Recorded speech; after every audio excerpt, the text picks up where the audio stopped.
sinjeru murtii reenya waan sinjeru namuma si arrabsuuf jecha amantii dhiistee deemte moo amantii islaamummaarraa hanqina agarteeti?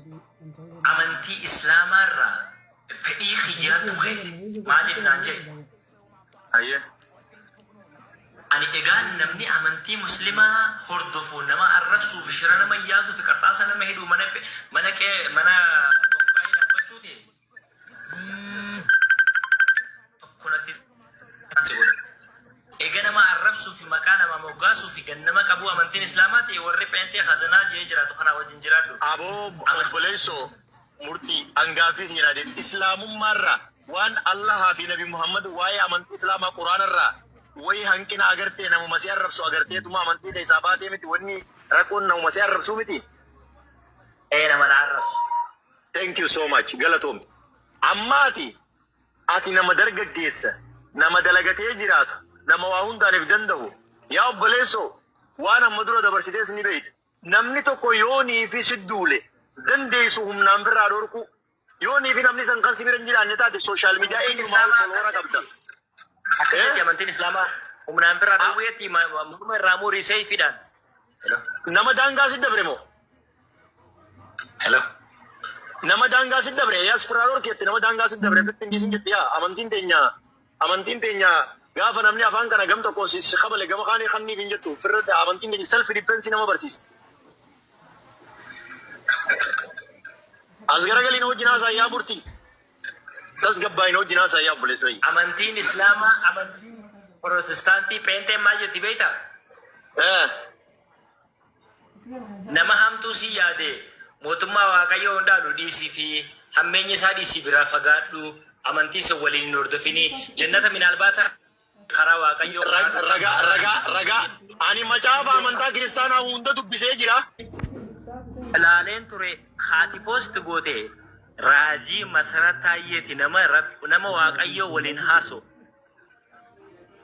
Eenyu waaqayyoon eessatti dhufee waliin haasawaa yaa murtii? Subhanallah. Awa murtii beekaa waan kana haasawita. Murtii namni sirra aqlii qabu hin jiru namni sirra ismaartii hin jiru beekaa waan kana haasawita afaan kee addeelfadhu na wajjin haasa'i gurba. Amma rabbiin masarataayyeeti wajjin haasawa gaafa jettu maal jechuu barbaaddeeti rabbi sodaadhu?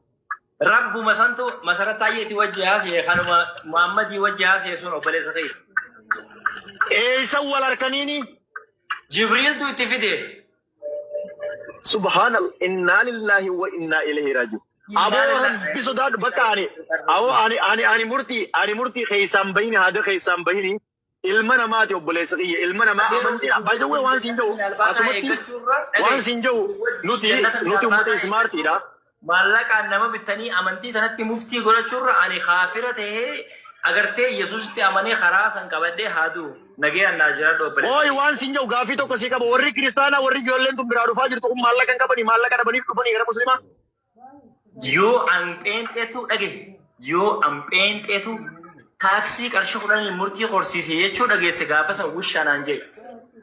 No sanii miti warri kiristaanaa maallaqa hin qabanii ijoollee gartee kiristaanummaa keessaa dhuftu kana.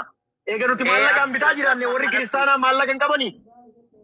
Abdii Raggaasaa kadhattu charchii banatee kireessee. Aboo nama narrabsin obboleessoo nama narrabsin wallahi nama narrabsin obboleessoo yoo barbaadde anuma kasi bira jiru kana malee nama biraan tuqin. Personally nama attack hin godhin. Oguna biraa deemte boodute. Ani si qofattiin dubbachuu dhufe. Ani warra kiristaanaa warra biraa tokko nan galchu. Ani si qofattiin dubbachuu dhufe. Maaliif jennaan waan wal kabajnuuf waan wal jaalannuuf saniifin si dubbachuu dhufe. Ati hiikkatu haa maal taate hoo hayi.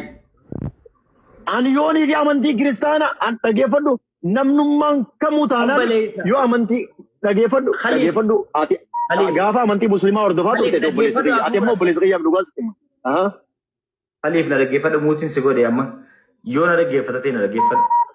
Khaliif Kanaadaa jira. Khaliif maallaqa qaba. Khaliif tiraaka oofa. Khaliif biyya Kanaadaa jiraata jee amantiitti ani yaa si wajjin qoosu akka na dhaggeeffatu waan hin fedhu.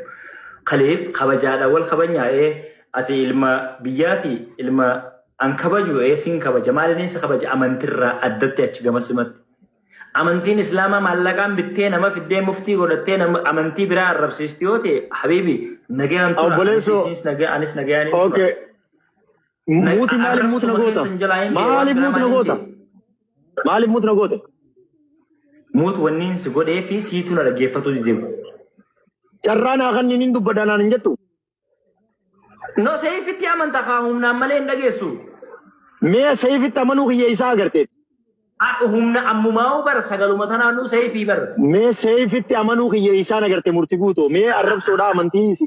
Arrabsoo amantiinis kun arrabsoo amantiiti. Yoo dhiifi amantaa qabaattee amantaa namaa arrabsuu namni.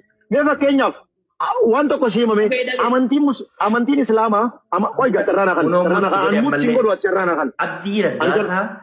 Nama asin jirreen dubbatin nama asin jirreen dubbatin. Godhu amantii kamtu ayyameef. Nama asin jirreen dubbatin ana qofa dubbatu. Amantiin islaamaa bara.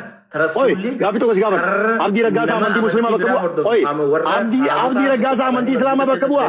Amantii hin amanne deem jaanii gadhiisanii ture yoo amantii islaamaa dhageeyyiidhaaf wanti dubbistee barattee amantatee. Aboo muut nan godhini muutii irraa na kaasi. Maaliif muut na goota murtii bakka asirraa deemuu narraa deemnaan hin jedhu. Narraa deemii miti kana dhageeffataan jirtu khaliif. Okay, abdii raggaasaa islaama bakka ni bu'aa. Akka ajaa'ibaa bakka bu'a ulamaa'ii gurguddoo bakka buufatee ulumaa.